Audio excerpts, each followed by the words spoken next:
I suppose I always knew it would come to this. Standing in front of the door, a single suitcase at my feet, I felt strangely detached, like I was floating outside my own body, watching everything unfold. It wasn't a surprise, really. The cracks in our family structure had been widening for years, stretching and fraying until they finally split open today. It just hurt more than I expected it would.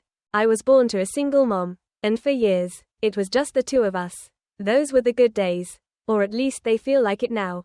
In hindsight, back then, things were simple. I was her whole world, and she was mine. When I was 15, though, she remarried. I tried to be happy for her. She deserved it, after everything she'd sacrificed, but blending our family was more than any of us bargained for. Her new husband came with 2 kids from a previous marriage, both younger than me, and both utterly uninterested in having me as an older sibling. Maybe it would have been different if there had been time for us to adjust.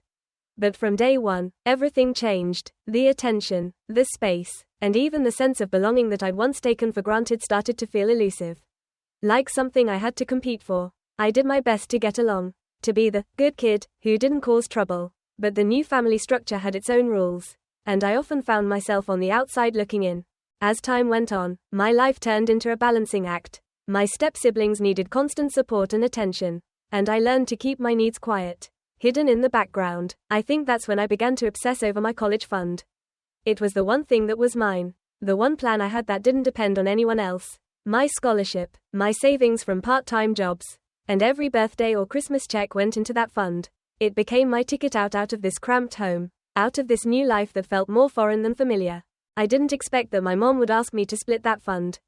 I certainly didn't expect her to demand it. I know she always thought of us as a family, but I was blindsided when she told me that my step-siblings would need help with their own futures.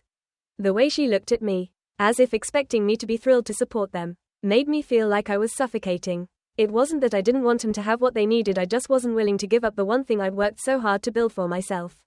When I told her, no, it was as if I had uttered an unspeakable word. I tried to explain that I couldn't jeopardize my future, that I couldn't let go of the only escape plan I had. But she saw it differently. To her, I was being selfish. The irony wasn't lost on me. For years, I'd watched her prioritize everyone else's needs above my own. But the moment I tried to stand my ground, she seemed unable to understand. Our argument escalated, words I never thought I'd hear from my own mother slapping me across the face like an icy wind. She told me I'd become ungrateful, that I was turning my back on the family. And then, with a finality I'll never forget, she told me to leave. It was like the floor dropped out from under me, leaving me suspended in a strange, surreal void. A suitcase, hastily packed with a few clothes and essentials, sat waiting by the door, just as stunned as I was. I left because I had no choice. I left because she told me I wasn't welcome anymore if I couldn't make the sacrifice she wanted. So, here I was standing outside our home, watching the light flicker through the blinds.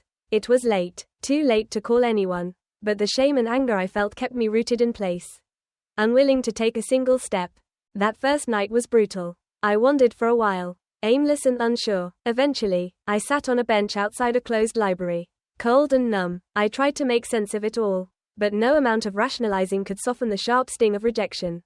My mom had chosen a new family over me, her only child. No amount of justifying it as doing what's best for everyone could lessen the betrayal I felt. By morning, I managed to swallow my pride and reach out to a friend. She agreed to let me crash on her couch for a couple of days. But the arrangement was obviously temporary. I knew her family couldn't afford to take me in long term, and the pressure of finding a permanent solution started to press down on me. It was the kind of pressure that makes it hard to breathe. That makes every small problem seem insurmountable. In those first few days, I learned more about survival than I had in my whole life. Simple things like finding something to eat or scrounging up enough change for a bus ride became small triumphs and, at times, overwhelming challenges. For the first time, I understood what it meant to be truly alone. There was no one to fall back on, no one to help me navigate this new, unforgiving reality. I was on my own. I didn't realize how quickly time could pass when you're so preoccupied with survival. Those first few days felt like I was barely clinging to a cliffside, trying not to fall. I went from place to place. A couch here, a spare bed there, each night holding a little less promise than the last. I tried not to dwell on the fact that this was all happening because my own mother had told me to leave. But it was a dark cloud that lingered over everything I did. Every time I caught my reflection in a store window or bathroom mirror, I saw the same haunted look staring back at me. My eyes looked sharper, more hollowed out, like they belonged to someone else. It's strange how quickly survival mode kicks in. How quickly you begin calculating every decision as a matter of need versus want. At first, I resisted asking for help. Maybe it was pride, or maybe I just didn't want anyone to see how far I'd fallen. But I couldn't keep relying on friends who had their own lives, their own problems. Eventually, I worked up the nerve to go to a nearby cafe that had a hiring sign in the window. The place was small, cozy, with that comforting smell of fresh coffee and pastries. It felt like a world away from the reality I was living. The manager was a woman named Carla, a gruff but kind-hearted woman who wore the exhaustion of years in the service industry like a badge of honor. She looked me up and down with a mixture of pity and suspicion. But after a few minutes of conversation, she agreed to give me a shot. I wasn't picky, I would have taken anything. Even just the promise of a few hours a week was a small victory. With my first paycheck, I decided it was time to find a place to stay. Somewhere I wouldn't feel like an intruder. I stumbled upon a shared apartment posted online. It wasn't much more a converted basement than an actual room, but the rent was cheap. And it was mine. When I walked in for the first time, the space smelled faintly of mildew, and the windows were small and dim, but I let out a sigh of relief I hadn't realized I'd been holding. It wasn't home, but it was a roof. And that was enough. The adjustment was harder than I'd anticipated. Between the few hours at the cafe and odd jobs I picked up here and there, I scraped by, learning to stretch every dollar as far as it could go. Groceries became a delicate game of choosing essentials, and each decision felt weighted with importance. Did I really need a warm coat? Or could I manage another month with the old sweater I'd brought from home? Could I spare a few dollars to wash my clothes? Or should I hand wash everything in the sink? Some nights, I lay awake in that dark, damp room, listening to the faint sounds of footsteps above and the hum of the refrigerator. Wondering if I'd made a mistake. Part of me wanted to give in, to swallow my pride and go back, to beg my mother to take me back, even if it meant giving up everything I'd worked so hard for. But each time the thought crossed my mind, I felt a pang of anger at her, but also anger at myself for even considering it. I had chosen this path, for better or worse, and I was going to see it through. Living paycheck to paycheck was an entirely new kind of stress. Every expense felt like a gamble, and every dollar spent felt like a little piece of my future slipping away. Rent took nearly everything I earned, leaving barely enough for food and the occasional bus fare. I began to learn the layout of the city by foot, mapping out every shortcut, every late-night diner that didn't mind if I lingered with a single cup of coffee for hours. The hours at the cafe were irregular and unpredictable, and I clung to every shift Carla gave me. She didn't know my full story, and I never offered it, but I think she saw through the pieces I tried to hide. Sometimes, after a long shift, she'd pack an extra sandwich or pastry into my bag without saying a word. Those small gestures kept me afloat on days when I felt ready to sink. Despite the grueling reality of it all, there were fleeting moments of satisfaction. I remember the first time I saved enough to buy a proper meal, a plate of pasta at a small Italian place down the street. I sat alone in a corner booth, savoring every bite like it was a banquet. For the first time in weeks, I felt a sense of control, of accomplishment. That small meal felt like a victory, a reminder that I was still standing, still fighting. In the solitude of those long, empty nights, I began to reflect on the life I'd left behind. Anger, guilt, and sorrow churned inside me, mingling into a mess I couldn't easily untangle. I knew my mother had her reasons, her own struggles that I would never fully understand, but it didn't lessen the hurt, the betrayal, the rejection. It was like a wound that wouldn't heal. And yet, in some twisted way, it was also the thing pushing me forward, forcing me to survive. There were moments when I hated myself for being here, for putting myself through this. If I had just agreed to her demands, maybe I'd still be home, planning for college instead of planning how to make it through another week. But each time those thoughts crept in, I reminded myself that I hadn't come this far just to give up now. I reminded myself that independence came with a price, and I was learning how to pay it, one day at a time. I began to find a strange sense of satisfaction in this newfound independence. There was a freedom in being responsible only for myself, in knowing that every choice, every decision, was mine alone. It wasn't easy, nothing about this was easy, but I was beginning to see glimmers of strength within me that I hadn't known existed. It took a few weeks, but I started to settle into a rhythm at the cafe. My shifts were still unpredictable, but Carla seemed to have softened toward me. She no longer watched me with that cautious skepticism that most employers reserve for new hires. Instead, she began to trust me, even giving me the responsibility of opening the cafe some mornings. Those early shifts were exhausting, but I found comfort in the quiet hours before the city fully woke up. I'd make myself a cup of coffee, lean against the counter, and let the warmth fill me as I watched the sunrise through the cafe's wide windows.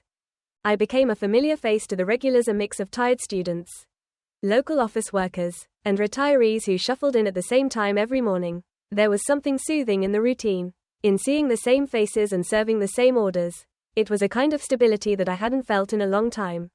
A small anchor in a life that felt adrift. Bit by bit, I began to feel like I was rebuilding, creating a version of my life that, while far from perfect, felt like my own. And with each paycheck, I felt a little more secure, a little more capable. It wasn't much, but it was enough to keep me going. As the weeks passed, I became better at managing my meager finances. Every dollar was carefully planned, every cent counted. I kept a tiny notebook where I tracked every expense. From bus fare to the occasional coffee I allowed myself on days when I needed a little comfort. It was almost obsessive, the way I monitored my spending, but it became a way to feel in control. Sometimes, I would go days without spending anything beyond the bare essentials, pushing myself to see how little I could survive on. There were moments when it felt like a game, a test of endurance, but other times it felt like a reminder of how fragile this life was. A single unexpected expense, a doctor's visit, a broken phone, anything could tip the balance and leave me with nothing. Despite the constant pressure, I found myself feeling oddly proud. I was surviving. I was making it work. Each dollar I saved was a reminder that I was capable of taking care of myself. Even if it meant sacrifice after sacrifice. There was a sense of self-reliance that I had never known before. A quiet strength that I clung to like a lifeline. As I grew more comfortable in my new routine, I began to open up to the people around me, slowly letting down the walls I'd built since leaving home. The regulars at the cafe became more than just faces, they became part of my life. A strange assortment of individuals who, in their own way, began to feel like a makeshift family. There was Mrs. Green, a retired teacher who came in every morning at precisely 7:15 for her black coffee and muffin. She reminded me of my own teachers back in high school, the ones who'd encouraged me to go to college and chase a better future. Then there was Rob, a middle-aged man who worked in tech, always typing away on his laptop in the corner. He'd often stay for hours, his presence steady and reliable. One evening, as I was closing up, Rob looked up from his laptop and gave me a nod, saying, "You're doing a good job, kid. Not everyone notices, but I do." It was a small gesture, a passing comment, but it meant more to me than he could ever know. In those words, I found a kind of validation I hadn't realized I was seeking. For the first time, I felt seen, as if someone recognized the effort I was putting into keeping my life from falling apart. These small connections, these moments of human kindness, kept me grounded. They reminded me that even in the loneliness of this journey, I wasn't entirely alone. Just as I was beginning to find my footing, a new challenge emerged. Business at the cafe slowed down as the season changed, and Carla reluctantly told me she'd have to cut my hours. I tried to hide my disappointment, to act like it wasn't a big deal. But inside, I felt a pang of panic. Those extra hours had made the difference between scraping by and sinking. And without them, my already fragile stability began to crumble. I started looking for other work, applying to nearby shops and restaurants. But the job market was tight, and I wasn't the only one in need. Day after day, I filled out applications and waited for callbacks that never came. The pressure built, a constant weight in my chest that made it hard to sleep, hard to eat, hard to think. During those long nights in my basement room, I found myself questioning everything. Had I made a mistake in refusing to share my college fund? Would things have been different if I'd just done what my mom had asked? But each time those thoughts crept in, I pushed him away. I had made my choice, and I was going to stand by it, even if it meant enduring this hardship. Amidst the struggle, there were still small victories, glimmers of hope that kept me moving forward. After weeks of scouring for extra work, I finally found a side gig through a woman at the cafe who needed help organizing her attic. It was temporary, exhausting work, but the extra cash was a lifeline. Little by little, I pieced together odd jobs, dog walking, yard work, anything that would pay. These small victories, though far from life-changing, gave me a renewed sense of resilience. Every odd job, every extra dollar saved, felt like a step forward, a small but meaningful victory in a life that had become a constant battle for survival. I began to see myself not as a victim of my circumstances, but as someone who could adapt, who could find a way even when it seemed impossible. One evening, after a particularly exhausting day, I sat in my basement room, surrounded by the stillness of the night. I thought about the path that had brought me here, the choices I had made, and the life I was now creating from scratch. It wasn't easy, nothing about this journey was easy, but I was beginning to see the value in my struggle. I was learning what it meant to rely on myself, to trust in my own strength, even when the odds were stacked against me. For the first time, I began to feel a sense of ownership over my life. Yes, it was hard, and yes, I missed the comfort and security of home, but there was a pride in knowing that every small victory was mine alone. Each hardship, each sacrifice, was building a foundation that no one could take from me. I was becoming someone I could respect, someone who could stand on their own 2 feet. Things seemed to be looking up, and I'd started to believe that maybe I could make this work. But life, as I was quickly learning, has a way of hitting you hardest when you start to feel secure. It started with a small change in the cafe. Business was slowing down even more. And Carla had no choice but to cut back hours again. This time, the cut was more severe. When she pulled me aside to break the news, I could see the regret in her eyes, the sympathy she was trying to hold back. She even apologized, which somehow made it worse. I could tell she felt guilty, but I knew she couldn't do anything more. The cafe was struggling, and in turn, so was I. With the drastic reduction in hours, my financial stability began to unravel quickly. I couldn't pay my rent in full. Groceries became a challenge, with every meal pared down to the cheapest staples: plain rice, canned beans, bread. I started rationing what little I had, stretching everything as thin as possible. But it was like trying to hold back a flood with a paper cup. As the weeks passed, the situation only grew worse. My savings dwindled down to nearly nothing, and each day I felt the pressure mounting, squeezing tighter around me. I began to realize that, no matter how hard I fought, I was on the edge of losing everything I'd worked so hard to build. The fear crept in slowly at first, like a shadow at the edge of my vision, until it swallowed everything. I was terrified. The day I received an eviction notice was the day everything came crashing down. I'd done my best to keep up with the rent, scraping together what I could, but it hadn't been enough. The landlord's letter felt like a death sentence, a stark reminder that I was one missed payment away from having nowhere to go. In the cold light of that letter, I felt something inside me break. I'd tried so hard, given everything I had, and still, it wasn't enough. I remember sitting on the floor of that basement room, surrounded by the few belongings I had, and feeling a wave of despair so deep. It was like drowning. I was exhausted physically, mentally, emotionally. I felt like I'd given everything I had, only to end up with nothing. The next few days passed in a fog. I walked around in a daze, barely able to process the reality of my situation. At the cafe, I went through the motions, but my heart wasn't in it. I could see Carla watching me with concern, her questions unspoken but heavy in the air. I didn't have the energy to explain. I didn't have the energy for anything. I was on the verge of giving up, of letting the darkness swallow me whole.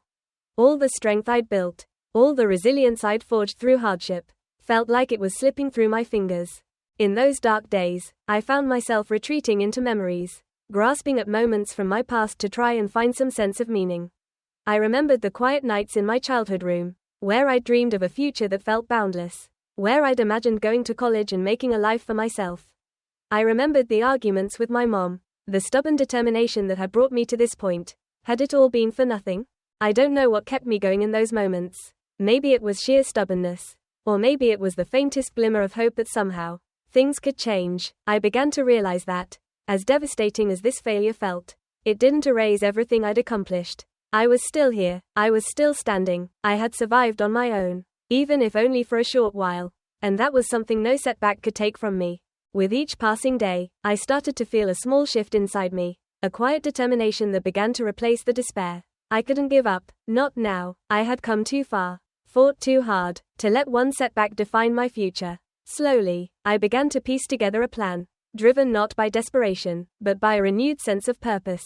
One evening, as I sat alone in the cafe, I noticed my high school teacher, Mr. Thompson, walking in. He had been one of my biggest supporters back in high school, always pushing me to aim high, always encouraging me to chase my dreams. He hadn't seen me since I'd left home, and I hadn't told him about what had happened, but something in me knew that if I was going to get through this, I had to let go of my pride. When he noticed me, his face lit up, and he waved me over. It was strange, sitting across from someone who knew me before, who remembered me as the ambitious kid with big plans. At first, I tried to keep the conversation light, but eventually, the truth spilled out in a flood. I told him everything: the fight with my mom, leaving home, the struggle to make ends meet. I hadn't realized how much I'd been holding in until it all came tumbling out. Mr. Thompson listened quietly, nodding as I talked. When I finished, he placed a hand on my shoulder, and I felt a warmth that I hadn't felt in a long time, a reminder that someone cared. He didn't offer pity or hollow encouragement. Instead, he offered practical advice, suggesting I look into scholarships, grants, and community resources that could help me get back on my feet. It was like a door had opened. I hadn't considered the possibility of outside help, too wrapped up in the idea of doing everything on my own. But maybe, just maybe, I didn't have to carry this burden alone. With Mr. Thompson's guidance, I began researching community resources, local scholarships, and grant programs for students in need. I found a few options that could help cover school expenses and even discovered a temporary housing program that offered short-term support for people in my situation. For the first time in weeks, I felt a surge of hope. These weren't long-term solutions, but they were lifelines, small stepping stones that could help me get back on my feet. With a renewed sense of purpose, I threw myself into the work of rebuilding. I filled out applications, made phone calls, and put every ounce of effort I had into creating a new plan for my future. It wasn't easy. Nothing about this journey had been easy, but I was determined. Failure, I realized, was only permanent if I let it be. I was learning to redefine what success looked like, to find strength not in the absence of struggle, but in my ability to rise again, no matter how many times I fell. As I started to rebuild, I began to understand that resilience wasn't about avoiding failure, it was about finding the courage to keep going in the face of it. This journey had tested me in ways I hadn't thought possible, forcing me to confront the limits of my strength, my pride, and my determination, but it had also shown me who I was beneath all of that, someone capable of surviving, of adapting, of building a future on my own terms. The eviction notice, the lost hours, the brush with failure, all of it had become part of my story. A chapter in a book that was still being written. I realized that my life didn't have to follow a straight line. That success didn't have to look like I'd imagined. I was learning to accept the setbacks, to find meaning in the struggle, and to keep moving forward, even if I had to take one small step at a time. After weeks of searching and setbacks, I received a call from a bookstore I'd applied to months ago. The manager, a warm, older woman named Maggie, told me they had a part-time position opening up and asked if I could come in for an interview. The bookstore was small, nestled between a coffee shop and an antique store, with tall, crammed shelves and the comforting smell of old paper and wood. It felt like a sanctuary, a world apart from the struggles I'd been facing. During the interview, Maggie didn't grill me with the usual questions. Instead, she simply asked about my favorite books, about why I wanted to work there. When I answered honestly, explaining my love for reading and my dream of going to college, she nodded thoughtfully. By the end of our conversation, she extended her hand and offered me the job. It was a small position, with limited hours, but it was a start, a new chapter that brought a fresh sense of hope. The work was peaceful, almost meditative. I spent my shifts sorting through stacks of books, organizing shelves, and helping the occasional customer find what they were looking for. The quiet atmosphere allowed me time to think, to reflect on the journey that had brought me here. It was humbling, in a way, to find such solace in something so simple, yet so deeply fulfilling. I was no longer just trying to survive, I was beginning to build a life that felt like my own. At the bookstore, I met people who quickly became an unexpected source of support. Maggie, with her gentle wisdom and kindness, was like the grounding force I didn't know I needed. She had a way of offering advice without judgment, of seeing past the surface to the person beneath. Over time, she became something of a mentor, offering me guidance and encouragement that went far beyond my job. I also grew close to my coworker, Sarah, a college student working part-time while finishing her degree. She had an easygoing nature and a sense of humor that kept things light even on the longest shifts. As we worked together, Sarah shared her own stories of struggle, her own fears and uncertainties. I realized that everyone, in their own way, was fighting battles, facing challenges that weren't always visible. We weren't so different after all. Through Maggie and Sarah, I began to understand the value of community, of having people in your life who saw you for who you were and cared enough to stand by you. It wasn't the same as family, but it filled a void I hadn't been able to acknowledge until then. Slowly, I was learning to let people in again, to trust in the connections I was building, and to see that strength didn't have to mean going it alone. One day, Maggie caught me browsing through a stack of college brochures during my break. She asked if I'd considered enrolling in community college, explaining that it could be a stepping stone, a way to work toward my degree without the enormous financial burden. At first, I resisted. I had always imagined going straight to a 4-year university, living in a dorm, and experiencing the typical college life. Community college felt like a detour, a compromise, But as I thought about it, I began to see the possibilities. Maybe I didn't have to follow the traditional path. Maybe my journey could look different, shaped by my own choices rather than expectations. The thought filled me with a quiet excitement, a sense of purpose that I hadn't felt in a long time. I began researching local programs, finding ones that offered night classes and flexible schedules, allowing me to keep working while pursuing my education. Applying for classes, setting goals, and envisioning a future that I could build on my own terms became a new source of motivation. It wasn't the exact path I'd once envisioned, but it was mine. It was a path defined by resilience, by the hard-won lessons I'd learned through each setback and every triumph. With each passing week, I found myself growing more confident, more self-assured. I was no longer the person who had been cast out, the person clinging to survival by a thread. I was someone new, someone forged through hardship but stronger for it. My basement room, though still modest and cramped, began to feel like a home, a place I had made my own through persistence and resilience. Financially, I was still on a tightrope, but the weight felt lighter. I had a steady paycheck, new friends, and a growing sense of independence. I began to make small improvements to my life, little luxuries that I had once considered out of reach. A new pair of shoes, a warm meal at a local diner, a few used books to add to my collection. Each small step felt like a victory, a reminder of how far I had come. The sense of self-reliance I had gained was something I could never have found if I hadn't been forced to stand on my own. It was a realization that filled me with pride, a reminder that no matter what challenges lay ahead, I had the strength to face them. One evening, as I sat in my room surrounded by books and college applications, I found myself thinking of my mom. It had been months since we'd spoken, and I hadn't allowed myself to dwell on the hurt or the betrayal. But as the initial anger faded, I began to see things with a different perspective. I started to understand that forgiveness didn't have to mean going back.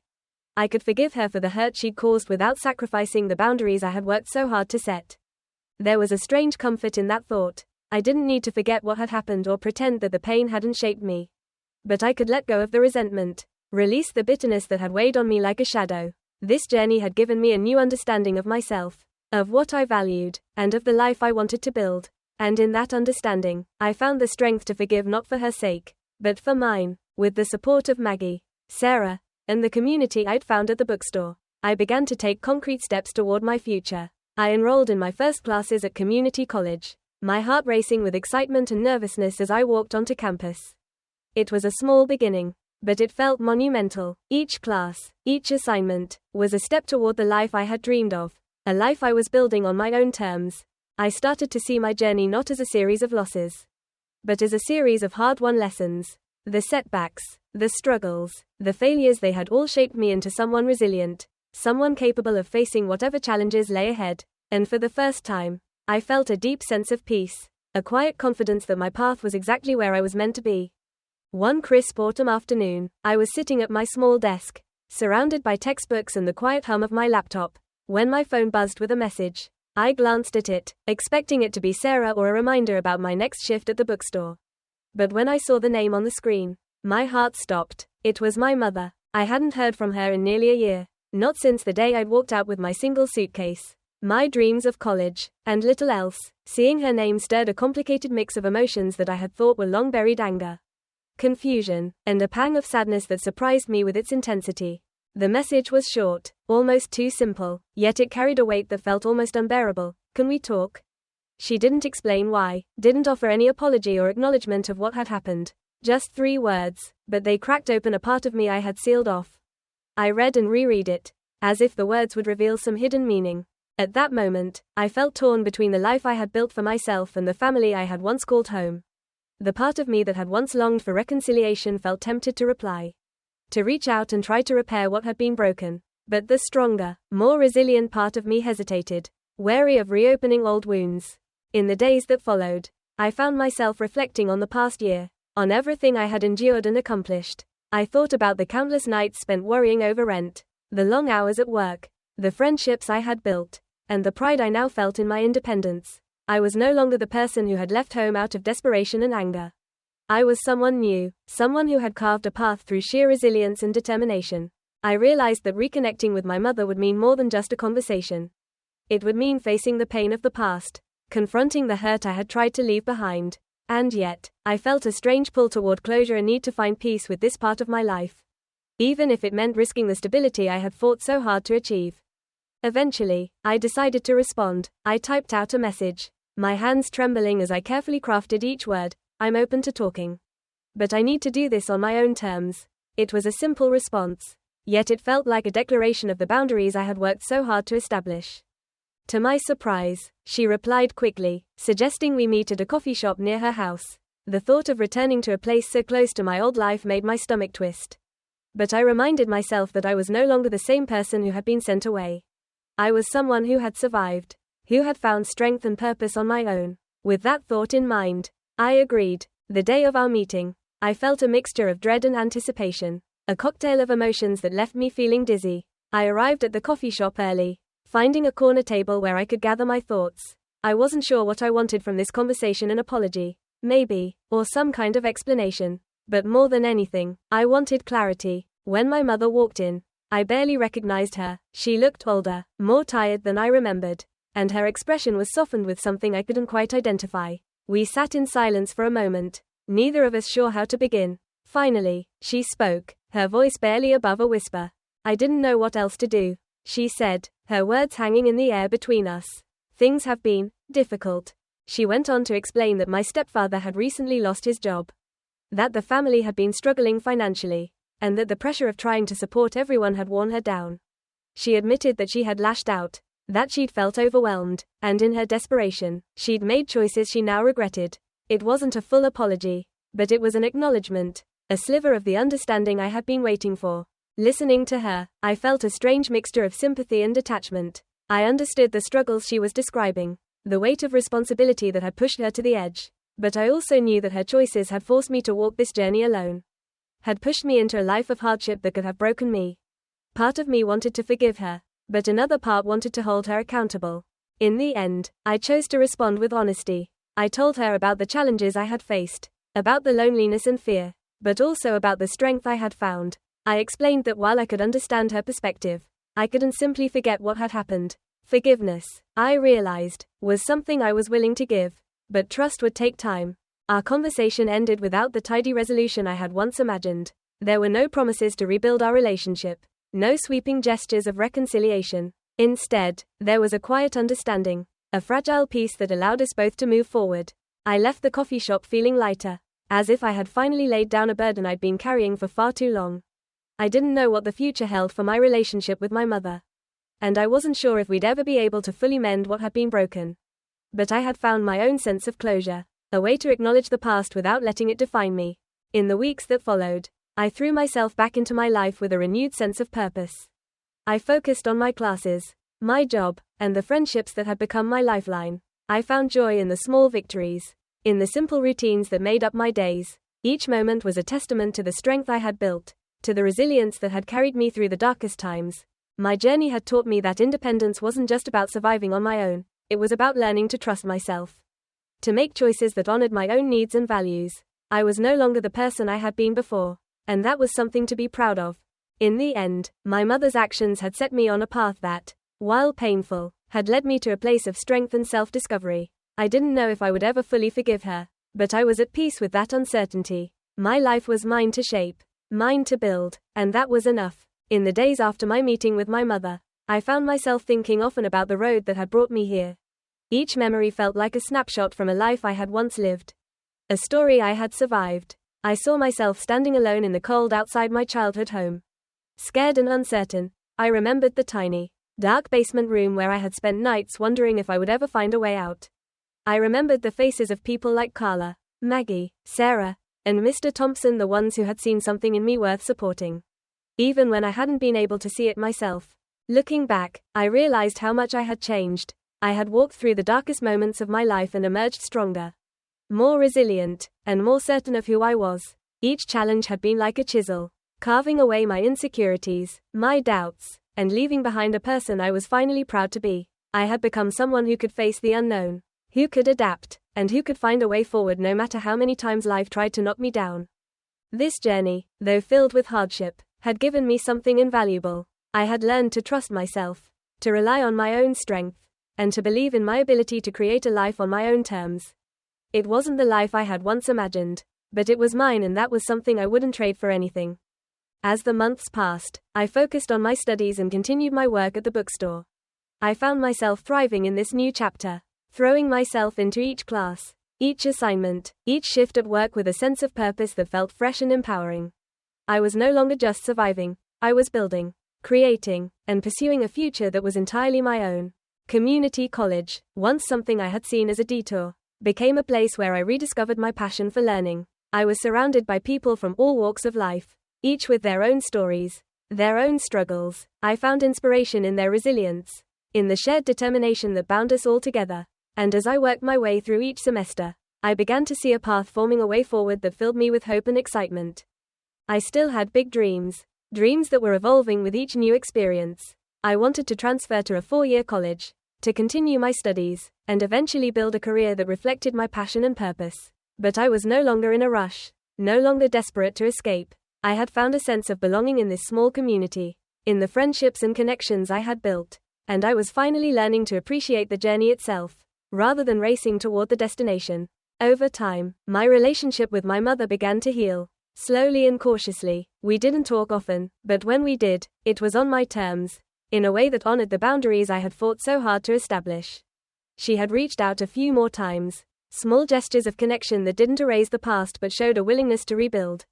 I chose to let her back in, but only as far as felt right for me. Our relationship would never be the same, and that was okay. I had made peace with the idea that some things couldn't be fixed, that some hurts couldn't be undone, but I also realized that I could forgive, that I could allow her a place in my life without sacrificing the independence and strength I had found.